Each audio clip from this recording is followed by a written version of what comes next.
Добро вечер во емисијата 360 степени на Алсат. Македонија продолжува да лебди во меѓупросторот на приказната за битката за зачувување на државата, која е нападната од домашни и надворешни непријатели, и битката за елементарна отчетност и одговорност на политичарите и политиката. Меѓународната заедница тоа го дефинира како обструирање на процесот на формирање влада и порачува дека оние што стојат зад блокадата ќе одговараат за своите постапки.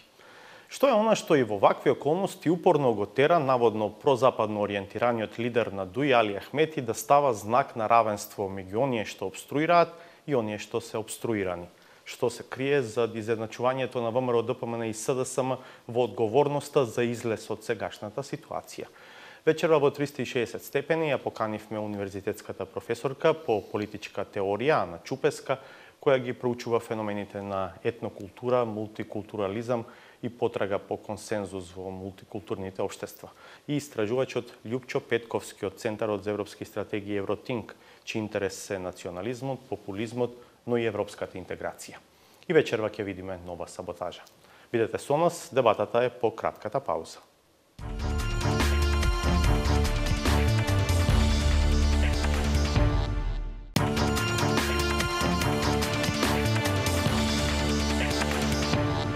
Гледате 360 степени. Пораките од американскиот State Department дека заедно со европските партнери ќе работат не само на обесхрабрување на политичарите што го обструираат формирањето влада во Македонија, туку и на нивно одговарање за таквите постапки, председателот на синдикатот на Македонската дипломатска служба Сашко Тодоровски ги анализира низ призмата на базичните меѓународни документи. Вели, слободата на изразување, на што се повикуваат пратениците на ВМРО ДПМН при долготрајната дебата во Собранието, не е безгранична.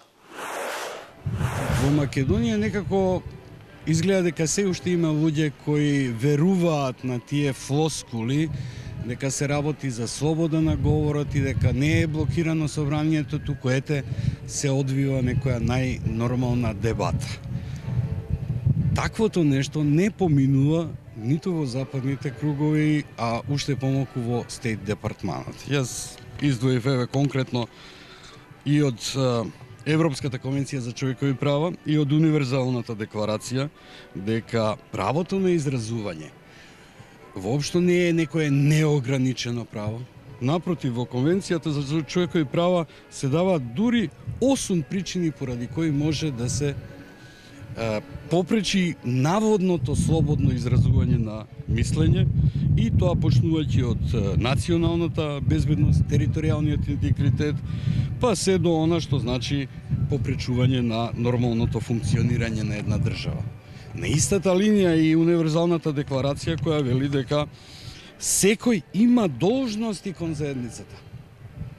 Правата не доаѓаат сами по себе, туку тие доаѓаат со должности и на крајот на криштата тие права се судираат, односно се лимитирани најмногу и пред се со она што значат права на другите луѓе.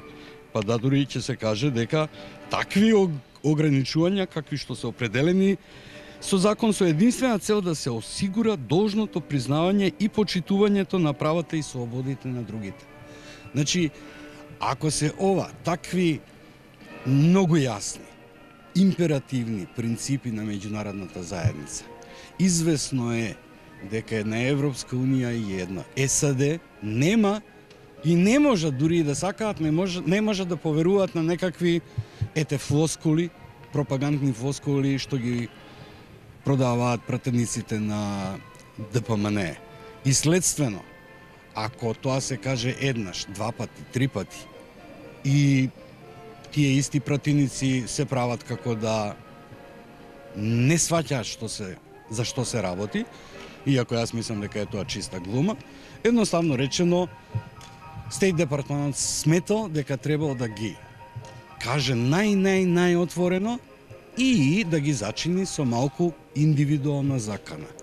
Таа индивидуална закана по мене е сосема сериозна и едноставно овие луѓе по мене би морале да ги сватат овие пораки, но за жал ќе видиме во практика.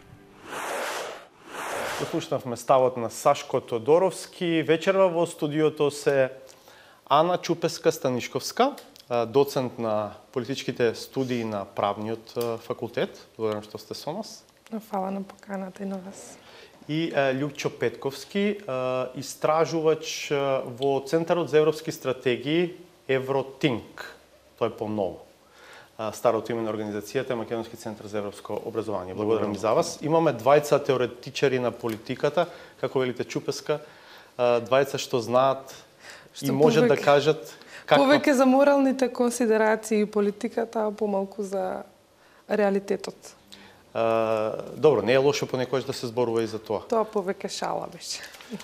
Петковски, со вас ќе почнам, бидејќи една од вашите експертизи е европската интеграција, дел сте од еден таков think tank.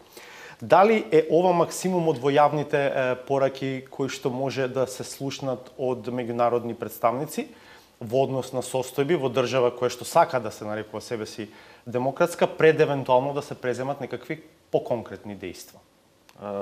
Мислам да, и посакувам да е така. И овие пораки да имаат некаков ефект, односно нашите политичари и политички елити да се вразумат, да разберат дека ги поминале црвените линии, но некако реалноста и тоа што се случува на терен и познавањето на тоа како нашите политичари се однесувале во минатото, вели дека можеби не е ни максимумот, можеби ќе има уште поостри пораки, можеби се уште не се спремни да се вразумат, како што веќе и отворено и недипломатски нашите пријатели од меѓународната заедница ги повикуваат. Така што моја проценка дали може да се предпоставува, извинете што ве прекинав, дали може да се предпоставува дека ако јавните пораки се на ова ниво, тогаш оние кои што се пренесуваат во тет-а-тет средбите или во телефонските разговори или во писмата и пораките кои што не се објавуваат јавно се уште по-директни и појасни. По-директни, појасни и веројатно побезобразни. Но јасно им се става до знаење каде се границите, меѓутоа мислам дека единствениот ресурс со кој што располага власта во заминување во Македонија е заканата дека може да предизвика несигурност во регионот. И они тоа безобразно и јавно го користат, надевајќи се на тој начин дека ќе се вратат во играта. Кога велам ќе се вратат во играта, дека можеби повторно ќе седнат на преговарачка маса и ќе избоксуваат нешто што им одговара, затоа што алтернативата која што ја имаат не им е добра. Значи некако целата борба се сведе, а самите се виновни за тоа, затоа што покажува неподготвеност на компромис, неразбирање на тоа што треба да биде демократија. Самите се сведува во ситуација да нема друга алтернатива. Меѓутоа, мене се повеќе ме изненадува и ме шокира подготвеноста нивна да поминуваат се повеќе и повеќе црвени линии. Колку пати до сега помисливме дека се поминати црвените линии, па ќе ни изненадат со некоја нова игра која што не сме очекували дека можеби да играат. И затоа велам дека можеби таа способност да не шокираат, способност да бидат безобразни, да бидат отворено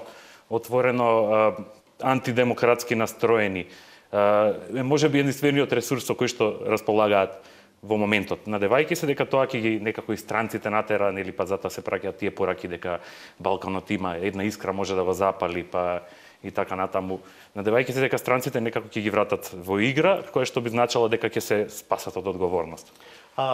Реков и двајцата сте теоретичари на политиката. Чупеска, може ли политичар што сака да продолжи да се занимава со оваа професија и во иднина, да остане глув на ваков тип на пораки? А е политичар во земја која што и географски, а и стратешки сака да биде дел од Европа и од Европската унија.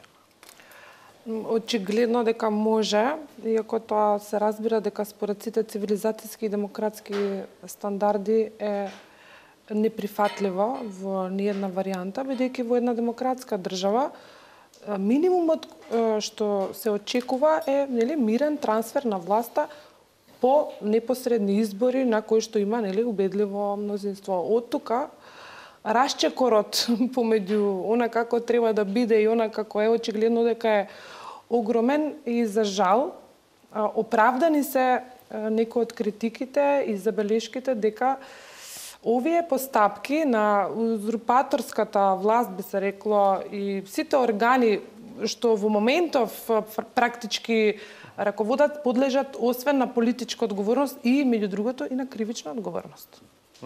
Ки има ли кој тоа прашање да го отвори во еден момент? Па, како што видовме од најавите, не експлицитни, али имплицитните најави во јавноста и па дури и од меѓународната заедница, можна е и таа варијанта. Вие зборувате за меѓународна кривична одговорност? Не зборувам за кривична одговорност општо, меѓутоа за делата кои што ги преминуваат границите на државата се разбира дека меѓународна погледна случајот на Телеком, што ќе правиме со тоа? Како? Например, тоа е еден детал од целата прича. Мораме да ги вратиме, значи дебатата мораме да ја вратиме од таму каде што тргна. Не се работи за територијалниот интегритет на земјата и загрозување на унитарноста. Друго е генезата на нашата криза. Велите од каде што тргна. На што мислите? Па, повеќе символички го кажав. Причините поради кои што сме сега во ваква ситуација. Мислите на странски центри на моќ кои што му ги дадоа прислушуваните разговори на лидерот на опозицијата, па тука Сорос се вмеша за да ја доведе во прашање државноста на Македонија. Толкувањето на доказите во една постапка во случајов, како што знаеме, тоа се проблематизираше од судовите, меѓутоа не ја намали важноста за супстанцата и за битијата на делата врзани со конкретни кривични дела. Уште се води таа битка во судството, ќе видиме дали има некакви индиции дека можеби дел од судиите ќе покажат некаков интегритет и дека се надеваме, праксата ќе биде поинаква од очекувањето и од она што досега го сведочевме. Петковски, вие велите дека очигледно намерата на ВМРО ДПМН е да се наметне себе си повторно како партнер со кој што ќе се седне на маса и ќе се преговара. Дали е тоа единствената цел на ова одолговлекување на целата ова постапка која што ја гледаме деновиве? Јас мислам дека единствената, но за остварување на таа цел се користат сите оние механизми од палетата на националистички мобилизации кои што ги користи обилно ВМРО во последниве 3 месеци, надевајќи се дека видете има еден аксиом, да кажеме, во политичка теорија, односно во теорија на игри, кој вели дека во општеството секогаш постојат не едно, туку многу мнозинства, можеби безброј мнозинства. Например, постои мнозинство во Македонија кој вели дека политичарите треба да одговараат за своите постапки без оглед дали биле на власт и така натаму. Постои во Македонија мнозинство кој вели дека не сака војна. Постои во Македонија мнозинство кој вели дека милион мнозинства. Ја мислам дека сите мнозинства ВМРО ги изгуби. На ниедно прашање што е битно во политиката и што се наметнува на агентата нема мнозинство. Единствено можеби имаат мнозинство и затоа ја отварија тема во некоја омраза кон албанците или не знам некоја чувство на загрозеност на македонците од сите страни и така натаму и затоа заигра на таа карта. Меѓутоа они таа карта ќе ја испуштат во моментот кога они нешто би добиле, например, би материјализирале од таа мобилизација, они ќе ја испуштат. Тие луѓе сите што се секој ден дел принудени, дел искрено поради некој свој страв дека Македонија е загрозена на улица, ќе бидат разочарани. Значи најбезобразно, најсурово станува за најбезобразно и најсурово злоупотребување на емоциите на луѓето, оправдани и неоправдани нормално. Секој ден да се извадат луѓето, меѓутоа не гледам дека таа игра само ги отуѓи албанците. Они на долг рок ќе изгубија албански кога сме кај мнозинствата, тезата на ВМРО ДПМН е дека тие ја добија мнозинската изборна поддршка кај етничките македонци. И дека кога зборувате за мнозинства, веројатно ако сега имаше представник нивен во студиото, ќе ви кажеше заборавате едно важно мнозинство, а тоа е мнозинската изборна поддршка од етничките македонци која ја добива ВМРО ДПМН. И тоа не е нешто што лесно може да се оцени колку гласали етничките македонци, дали мнозинството на етнички македонци, затоа што знаеме дека и ВМРО и другата страна се впрочем коалиции, нели? Двете партии се дел од големи изборни коалиции во кои што има мал милион етнички партии. Не знам, погледнете неколку не мора албански места, погледнете неколку места од други општини каде што други етнички заедници се или значително малцинство или мнозинство. ВМРО таму убедливо победи. Сега тоа знаете како, тоа е многу опасна игра. Ако влеземе така да ги пресметуваме работите во политиката, па да велиме кој е представник на што, тогаш тоа би значило дека гласот на еден човек вреди повеќе од гласот на друг човек. И нас таква логика Не ни треба. Таква логика во последните 25 години во Македонија се покажа како поразителна. Тоа што значи во превод? Во превод значи дека ние ќе крадеме, ќе правиме криминал, но ќе бидеме заштитени се додека не знам представуваме некое наше замислено мнозинство или некоја одредена група и така натаму и така натаму. Тој мнозински импулс што они цело време го промовираат, мислам дека со овие избори му се стави крај. И ја не гледам толку опасност дека таа мобилизација може да стане многу опасна, освен ако не влезат во некоја директна конфронтација. Затоа што еве на пример, ако се потсетиме пред 2 години Диво населје имаше доста шпекулации дека беше на некој начин мотивирано, или ако не мотивирано од власта, тогаш се знаеше дека има групи што беа оставени да направат белја и така натаму, па дека се многу има тука нејасни работи, но они веројатно посакуваат тогаш ефектот да биде едноставно се создаде тоа мнозинство на етнички македонци против етничките албанци. Ефектот беше спротивниот. Се создадоа некои нови солидарности. Прв пат престана да биде проблем заедно луѓе од различни етнички заедници да маршираат на улиците, борејќи се за некои прашања што се надвор од етничките прашања. Значи тотално има еден контраефект од веројатно посакуваниот или Да. Чупеска, во оваа смисла, сега се оперира со бројки, со броеви на градови во кои што секој ден има протести, луѓе се на улица во одбрана, како што тие велат, на државата од нападите кои што се случуваат однатре и однадвор. Каков е досегот на оваа мобилизација по етничка линија која што сега се обидува да ја направи ВМРО ДПМН? Па во најмала рака би рекла дека опсегот на мобилизацијата во смисла на бројки е тажен. Меѓутоа, прашањето, како што кажа и колегата Љупчо, темата на етничката мобилизација и општо на етничкиот корпоративизам што го практицира ВМРО, тоа го прави со единствена цел целосно да се инвалидизираат реформските овие заложби во кои што сме тргнавме и за кои што добивме поддршка од меѓународната заедница и да се понатаму да се зацкријат овие сомневањата за сериозните кривични дела, односно сомневањата за сериозни извршени кривични дела од страна на високи државни органи. И најважно по мене е дека со секуритизацијата на етничката агенда, односно со тоа што стануваме или ВМРО сака да стане закана за безбедноста, се факторизира на сцената со крајна цел, да се амнестира.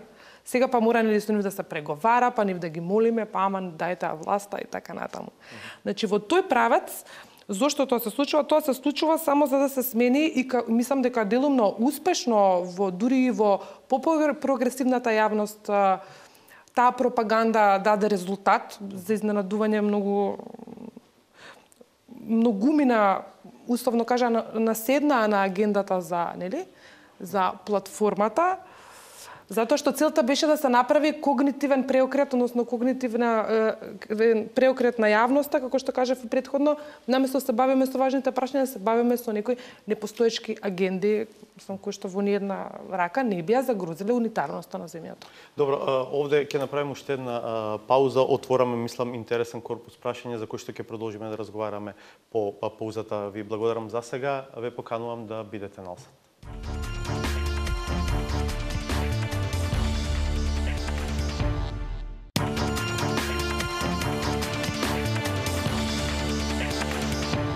Се враќаме со емисијата 360 степени. Вечерва во студиото се Ана Чупеска-Станишковска, доцент на правниот факултет, теоретичар на политиката, и Љупчо Петковски од Центарот за европски стратегии Евротинк, исто така магистар по политички науки. Продолжуваме со разговорот. Зборувавме за обидот за етномобилизација во овој пристап на ВМРО ДПМН. Дали Чупеска ова ја мобилизира само македонствено кажано етничката македонска страна, етничките македонци, или ова мобилизаторски делува и на другата страна? Во овој случај тоа се етничките албанци. Мене, како наблюдувач на процесите, ми се чини дека етничките албанци се прилично спокојни. Па сега во смисла на конкретно мобилизирање да се биде на улица или да се извршуваат активности кои што ќе имаат директен притисок врз процесите на возобновување на демократијата, во право сте впечатокот и мојот е таков. Меѓутоа, тоа не е толку индикативно колку што е индикативна целата манипулација на населението во смисла да ВМРО практички врши, би се рекло, онтолошки терор врз населението, возобновувајќи ги во континуитет анксиозностите на Убер македонецот, ако го можеме така да го именуваме. Така да стравовите, точно тоа, продукцијата на стравот, тенденцијата со таа интензивна кампања и пропаганда, која што освен што е интензивна е и скапо платена, го прави македонецот да биде националист во смисла за да го одржи својот субјективитет. Стравовите кои што се обидува да ги разбуди кај етничките македонци ВМРО ДПМН се сведуваат на тоа дека етничките македонци ќе загубат својата држава. Можеби во прво време таа ќе се федерализира, ќе се кантонизира, што е чекор кон утре распаѓање на државата. Распаѓање на државата со тоа распаѓање на битието на македонецот. Тоа е во основата на македонскиот национализам. Добро, постои таква опасност? Никаква опасност не постои од една проста причина што барањата во платформата, колку и да беше таа условно кажано злоупотребена во дневно политички цели, дел од барањата околу кој што наводно постои договор се апсолутно легитимни. Зошто? Затоа што се бават со веќе востановени претпоставки и принципи кои што ние ги имаме во рамките на нашиот уставен поредок преку рамковниот договор. Тоа се две основни, односно три, така наречената буџетска еднаквост, односно примена, проширување на Бадентер спрема одлучувањето во буџетот. Второ, се однесува на уставните суди, односно гласањето во уставниот суд со примена на Бадентер и јазичната, односно нетериторијалното акомодирање на употребата на јазикот. Сето ова и концептуално и практички, односно и теоретски и практично е во чиста спротивност со федерализации или со кантонизации. Напротив, вредноста е во нетериторијалното решавање, а целта е исклучиво, значи ако имаме нетериторијална акомодација во смисла на употреба на јазик на цела територија, тоа значи дека го зачувуваме интегритетот на земјата и посебно нејзината унитарност. Тоа е целта на таквите барања.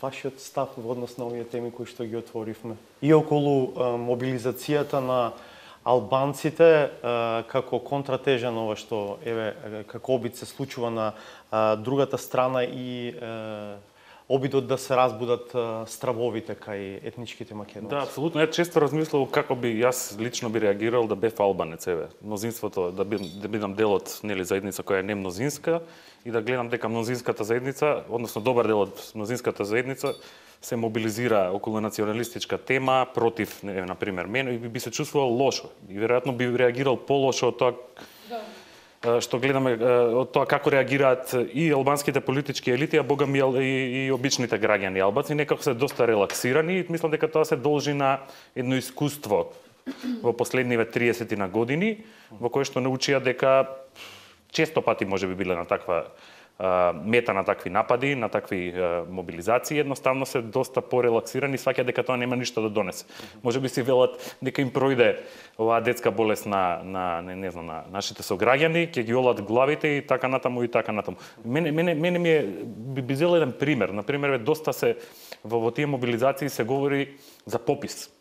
Знаете колку е тоа лицемерно. Значи, ние како невладени организации, како граѓански сектор, во последните 5 години сигурно сме поминале 3 години во кампања за одржување на попис, убедувајќи јавноста и политичките елити, ДУИ, ВМРО, ДПМН е пред се, дека пописот не смеат да го сведат на етничко прашање, затоа што пописот е битен за креирање на политики и така натаму и така натаму. Молк. Не сме добиле никаков одговор. Па дури имаше предлози, не знам, без оглед да се договорат лидериве, као што све се договара во нашата држава меѓу лидери, нека се договорат без оглед на резултатите на пописот, да не се проблематизира тоа што е рамковен договор. Молк. И сега ја извади таа тема ВМРО ДПМН и што е позадината на тоа, попис, ќе ве преброиме, ќе ми ги земеме правата. Страшен безобразлук. Со тоа се отвараат теми што мислевме дека се затворени пред 5-16 години. Ние не смееме да забораиме. Да, може ли овие теми да се сведат на бројки на 20%? Апсолутно не. Дали е претерано ако се каже дека ние стигнавме до едно ниво во кој што овие веќе стекнати права на колективно ниво од албанската етничка заедница се стекнати права и тие не можат да зависат од проценти? Апсолутно, ако Така е. мислам доколку вие ги предизвикувате тие норми, веќе стекнати, веќе воспоставени норми, ризикувате голем хаос. Значи ризикувате голем хаос. На луѓето им го влечете тлото од под нозете и едноставно ќе се соочите со мобилизации против тоа и во крајна линија тоа е недржавно. Затоа што со тоа директно ја ги загрозувате некои темели на државата. Мислам да се поставуваш во такви услови, мислам што се крие во тие мобилизации. Јас мислам дека се крие често пати порано се сеќаваме нели ВМРО беше партија на губитниците, на тие што против црвената буржоазија, па колку еве се сеќавам во последниве 10 години колку од врвниве функционери, колку пати од врвниве функционери на ВМРО им забележувале на комуњарите дека они се предодредени, дека мислеле цел живот ќе бидат на власт и така натаму. Она што го гледам сега е нив е токму тоа. Чувство на предодредено дека само тие луѓе, само тоа што они го замислиле како идеал за македонец, како идеал за добар граѓанин, само таквите идентитети можат да владеат во Македонија. Само таквите индивидуи можат да владеат Македонија. Тоа е една страшна теза. Тоа е рекламно пропагандистичка алатка или е реална верба во овој прототип, да речеме, на идеален етнички македонец? Дека и двете не се исклучуваат. Звонува збори за двете. Има луѓе што се убедени во тоа, има луѓе што тешко е да се најде одговор на таа политика на омраза што ја промовираат. Често пати нели ја критикувам и опозицијава дека не наоѓа одговор на таа, дека они успеваат темите брзо да ги свртат. Како? Мислам, тоа е има огромен дел од луѓето во Македонија, оправдано или неоправдано, не влегуваме во тоа, едноставно се залепени за такви приказни. Многу малку им треба да се пробуди тој нерв, таа емоција нели на загрозеност и така натаму и така натаму. Што впрочем и не е толку тешко кога контролирате еден огромен дел од медиумите, кога имате не знам нели се со победава на Трамп почна да се збори за алтернативни факти, за нели post-truth society, за општество после вистината. Тоа ние го имаме 10 години. Па имаме ние такви медиуми, такви што произведуваат само мислам ќе познаваме нашата медиумска сцена. Медиуми што се само што успеа, не знам, толку се дигна таа атмосфера што некако теории не заговорни стана државна политика. Ние имаме најмокниот човек од државата, излегува и со ако читате, не знам, детективски романи или ако читате литература полна со теории на заговор од западот, шун литература, и после видите дека најмокниот човек во вашата држава со такви теми и со такви мотиви извадени од шун литература за теории на заговор, не знам, се содржани во неговиот речник, тоа е, мислам, страшно. Но очигледно пали. Ке го продолжиме ова исто. Сведоци сме на ситуации во кои што Груевски јавно се декларирал дека не го дава името, загрозен е идентитетот, па слушнавме телефонски разговори, а и друг тип на сведочење и новинарски написи во кои што било очигледно дека тој влегувал и во суштински преговори за прашањето за името. Понатаму читавме на Wikileaks дека, како велел, спремен сум да го решам прашањето за социјалните права на поранешните борци на ОНА, но ве молам јавно тоа нека не излегува. Хашките случаи така натаму. Да, па во таа смисла, дали е тоа сепак повеќе пропаганден пристап и сега со обидите за етно мобилизирање или на вистина ВМРО верува дека тие го имаат дефиницијата ексклузивна за тоа што е идентитет на еден етнички македонец и како тој треба да се однесува? Значи, мислам дека оваа главната келија во ВМРО е свесна што прави. Значи, не може тука да се екскулпира од одговорност. Вие како за терористичка организација зборувате? Па, ако ви се такви асоциациите, може да треба да се запрашате дали се тие оправдани. Историски имало акти на тероризам. Тоа е исто важна дебата што треба ние во Македонија да си ја расчистиме. Предпоставам ќе дојде време за тоа. И од тука мислам дека да не биде келијата, али главните играчи се свесни што прават а другите веруваат поддржувачите, тие луѓе, некои од луѓето се злоупотребени, се уценети, некои навистина веруваат, не можеме поединечно да знаеме, меѓутоа тоа си има своја психогенеза во маргиналниот статус на човекот генерално во ова општество. Нема секој можност да ги разбере работите. Немаат сите исти можности да дојдат до ресурси, до научни, до медиуми во кои што не ги едноставно не се сите граѓани на оваа земја подеднакви. Во тој правец маргиналниот статус во една психогенеза доведува до барање нели на субјективитет. Некаков да верувате во некои работи, па така и во ова си верувате дека македонецот е закана, односно е под закана од нели од околните држави, големи Албанија и така натаму, и тоа е фреквентно и во други земји може да се најде. Гледаме дека лидерот на ДУИ, Али Ахмети, неволно се откажа од продолжување на братството со ВМРО ДПМН и едва се приклони, да речам, кон ново мнозинство, предводено од СДСМ, но до ден денес продолжуваат неговите изјави во кои што на некој начин се става знак на равенство помеѓу ВМРО ДПМН и СДСМ. Таква беше и последната негова изјава во која што рече дека клучот за излез од ситуацијата е кај СДСМ и кај ВМРО ДПМН. Што може да биде мотивот, причината за тој тип на пристап кај Ахмети? Зошто, како што реков во генералната најава, и оние што обструираат, и оние што се обструирани, се исто нешто за него, како тој да не е дел од мнозинството. Очигледно е, пак ќе кажам, оправдане ви тука впечатокот бега од одговорноста, партијата во неговата партија, како што знаеме, тоа излезе во јавноста. Партијата е поделена, има нели реформско крило и крило кое што не ќе да се реформира, па видете во таа партија тој мислам дека се уште има дискреционо право да одлучува и покрај да го даде последниот збор во врска со одлуките. И сега таа внатрешпартиска борба се рефлектира и во јавниот живот. Мислам дека крајно време и делов од ДУИ што е на линија на реформи да си превземе мерки. Ахмети е лидер на статус квото во ДУИ во државата. Очигледно хендлањето цело нива му ни таму на две столици седење, тоа е, мислам, и мало дете ќе го разбере, некој што се занимава сериозно. Зошто реакциите околу напуштањето на сегашните места исто, што не можат да направат добар оперативен план за таква акција? Сигурно сум дека можат. Зошто не ја прават? Мислам, не дека нема ризици, меѓутоа со добар оперативен план се е можно.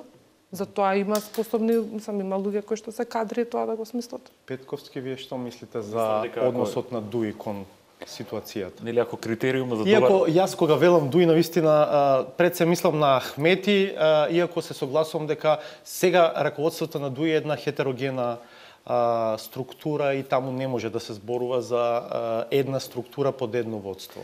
Или ако критериум за тоа што е добар политичар се состои во, да кажеме, во тоа да останете чисти, да се представите себе си чисти и покрај тоа што сте се извалкале низ времето во политиката, тогаш Ахмети е најдобар политичар. Јас гледам во континуитет во тие негови изјави. Он беше нели 8 години, 9 години со ВМРО во коалиција, беа заедно и во добро и во лошо, и секогаш кога беа нели во лошо, Ахмети често пати го критикувавме дека се однесува како да е во опозиција. Некои луѓе пат во тие негови изјави читаат нели дека он се обидува дали е нели се обидува да биде гласникот на меѓународната заедница, па сега нели ни најави дека се гледале Заев и Груевски и така натаму.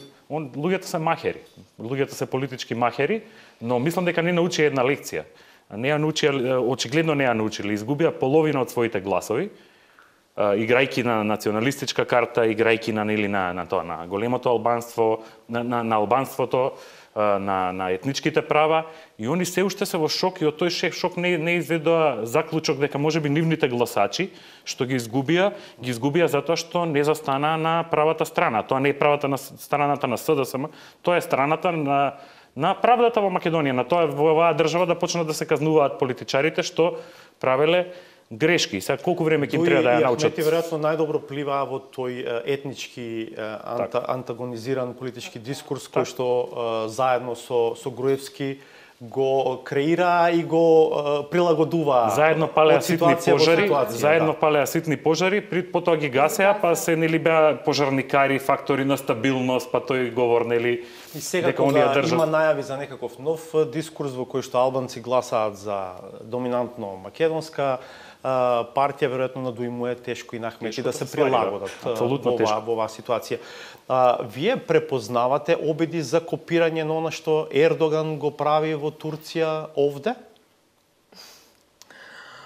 Па да, мислам, очигледни се паралелите со тоа што ве молам, Ердоган има јака дуд во ракавот за тргување, Сирија му е во соседството и тука, мислам, неспоредлива е тежината во смисла на политичка контрибуција за стабилност. Не, мислам, неспредливо е. Нема таков адут тука. Да. Вие да не сакате да коментирате евентуално? Апсолутно постојат афинитети во сензибилитетот политички на Ердоган и на нашата сега веќе бивша, не знам каква, дали е се уште на власт, на нашата власт. На Иванов, ако му броиме, можеби најголем број пати бил во Турција.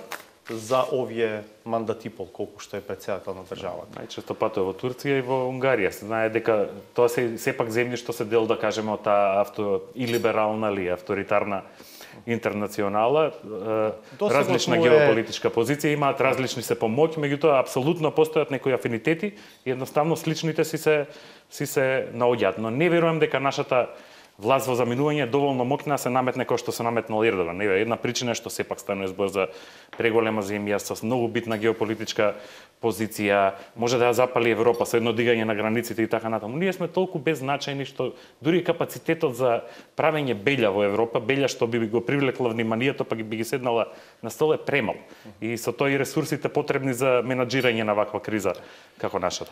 Дали во последната порака на State Department, полека ќе заокружуваме дебатата, препознавате меѓу другото и индиректно давање зелено светло до декларираното мнозинство да тргне и на не многу ортодоксен начин во конституирањето, до конституирањето на собранието, а потоа и во избор на нова влада. Дефинитивно, да, и тоа не сега само на State Department-от, мислам сите дипломати тоа го мотивирачки изјави има во тој правец. Тоа што би значило дека зошто немаат храброст.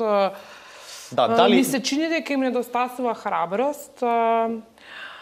Не би требало да изигруваат повеќе демократски декор, ајде една недела две добро, ама сега веќе почнуваат да го легитимираат ова старо воззаменување што е.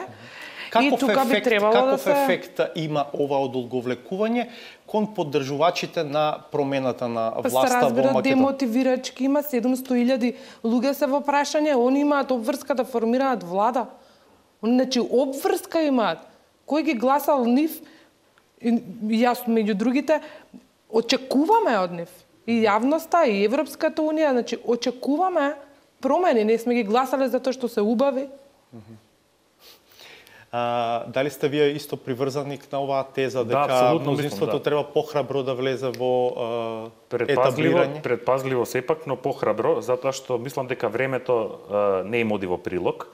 Со блокирањето на процесите и дозволувањето на обструкциите, не правењето ништо во однос на обструкциите кои што не ги прави ВМРО ДПМН, апсолутно се зголемува цинизмот помеѓу луѓето кои се одважиле, излегле на избори, кажале што мислат, имаме веќе некое стабилно мнозинство, 67 до 69 пратеници. Апсолутно треба нешто похрабро да се направи во тој правец, затоа што не може ова да тера до недоглед. Апсолутно не може, затоа што не е ни легитимно, ни легално, ни правно и така натаму.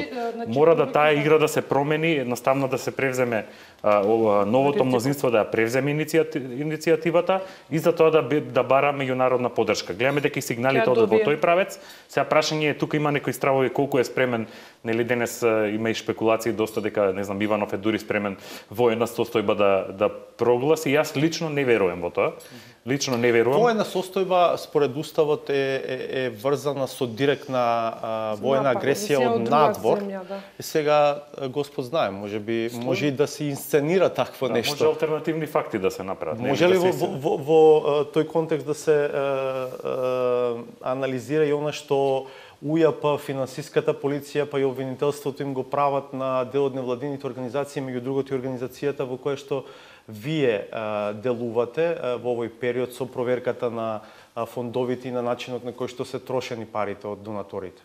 Па јас лично мислам дека да, и инаку како што рековте, веќе неколку месеци преку 20 невладини организации од мрежата на Сорос, како што нели милуваат провладините медиуми да нарекуваат, е под интензивни инспекции на УЈП и под надзор на нашето работење од страна на обвинителството, односно финансиската полиција МВР по налог на обвинителство што бараат. Не знаеме, не ни е целосно јасно, меѓутоа некако се наговестува дека можеби ги интересира креирање на случај, креирање на приказна, дека не знам, за рушење на поредок, дека не знам, доста се збори дека се заинтересирани најмногу за американските пари, односно за парите што ги давал USAID, па можеби тоа е некаков дел од некаква тактика со која што сакаат да се осветат на амбасадата, на амбасадорот, па гледаме дека некои think tankoви, односно некои адвокаси групи во Америка покренале некакви иницијативи против Бејли, па тоа нашиве провладини медиуми го представија балтере дека човекот ќе дојде да го приведат дека на суд, иначе станува збор за организација таа што покренала таа иницијатива, која што покренала илјадници иницијативи, од кои 2 биле прифатени. Само 2 добиле досега, да. 2 добиле досега, они прават нели тужења и така натаму добиле 2. А основата законот за слободен пристап до информации, да. Мислам дека повеќе креирање на приказна, они веќе имаат скринирани приказки и сега сакаат нешто да спојат што не спои во тоа би требало да се праша обвинителство, затоа што треба да се вика војна состав, да, тоа е предистражна постапка, мислам дека се и тие тајни нема да споделат информации, меѓутоа апсолутно знаеме дека тоа се нарачени инспекции и дека се ставени органите на прогон во државава во функција на застражување на невладините организации, на слободумните луѓе, се со цел да се креира некоја приказна, дополнително се дискредитираат овие организации и во да се ситуација кога државниот јавен обвинител Зврлевски покренува барање за заштита на законитоста за човек кој што е очигледно во бегство за да му биде укинат притворот. За абсурд да биде поголем. Благодарам многу што вечерва бевте дел од 360 степени и се надевам беше интересно за публиката. Ве поканувам да ја одгледаме и саботажата на Сречко Поповски.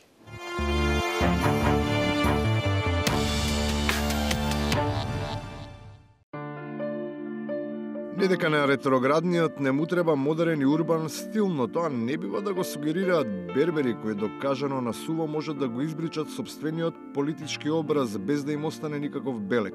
Па пробуваат на кец да ја ишишаат земјата инсистирајќи сите да бидат гологлави во логорот на партиската вистина, која тие толку упорно, лажно ја фризираат.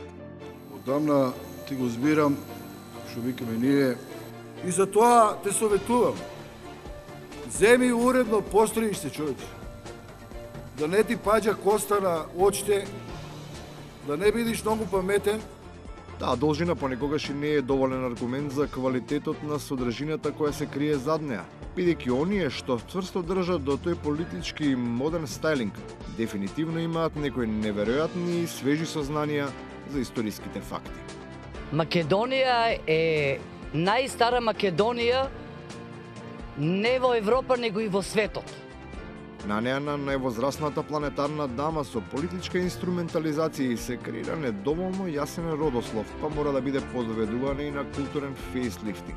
Традиционалниот изглед се менува, ама со толку ефтина козметика, која се распаѓа при првата употреба, па како малтер на лицето се шлапаат 2 нови шминки врз секоја стара историја. Станува збор за 2 фасади кои што се споени, значи, во една. Овој проект е дел од големиот проект на владата. Таа дупла надворешност која умешно го сокрива незиниот вистински лик, ја прави момата подготвена за шетање. Ама само ако неа ја води човекот кому изгледа веќе не му е до ништо друго дојдено, освен до песна, и тоа од јутра до сјутра. Доволно е да се прошета низ Сараевската баш чаршија и низ Скопската стара чаршија, каде со звуците на босанската севдалинка и на македонската елегија се спојува ручекот со вечерата. Атмосферата со која тој сака нашата да ја поистовети со сарајката изгледа сосема податливо за хепокоцките кои се подготвени да прегорат, затоа што не сакаат да ги отворат очите и да видат што се прави, туку само ги чулат ушите да чујат што се зборува. Па за грст земни божества се подготвени да се принесат себе си на олтарот на татковината. Јас сум чиста македонка од дедо, прадедо. И ако требе до последното ја ќе бидам таа првата, ако треба ќе се наимам, како се прозивам и како се викам, ја ќе бидам таа пред собранието на собранието и ако треба жртва ќе одам, мене нека му утепат, ама нема да дам Македонија. Оваа резултанта на масовната продукција на ултрапропаганда има далекосежни реперкусии со оглед дека незините оперативци на малите екрани нескриено емитуваат програмска содржина со евидентен презир кон публиката. Гледам сега дека во мода било да се прават политички емисии, секој да си каже свое мислење, па си реков чекај, зашто и јас да не пробам. Ставовите и мислењата што ќе ги кажувам овде се лично мој, некому ќе му се допаднат, некому не. Затоа уште на почетокот да ви го кажам мојот став, ични ми е гајле. Вие сте господари на далечинскиот управувач. И на крајот. Дотолчени со плитки, банални и лажни телевизиски емисии, се прашуваме каде уште можеме да најдеме капче за мир и моменти за одмор. Брзите прсти навистина делуваат како ослободители од свесно закрепостениот, уредничко-гледачко, проповеднички миш-маш. Ични ми е гајле. Толку можам да кажам. Ја одјавувам вечерашнава емисија. Повторно се гледаме в понеделник од 22:30. Пријатно!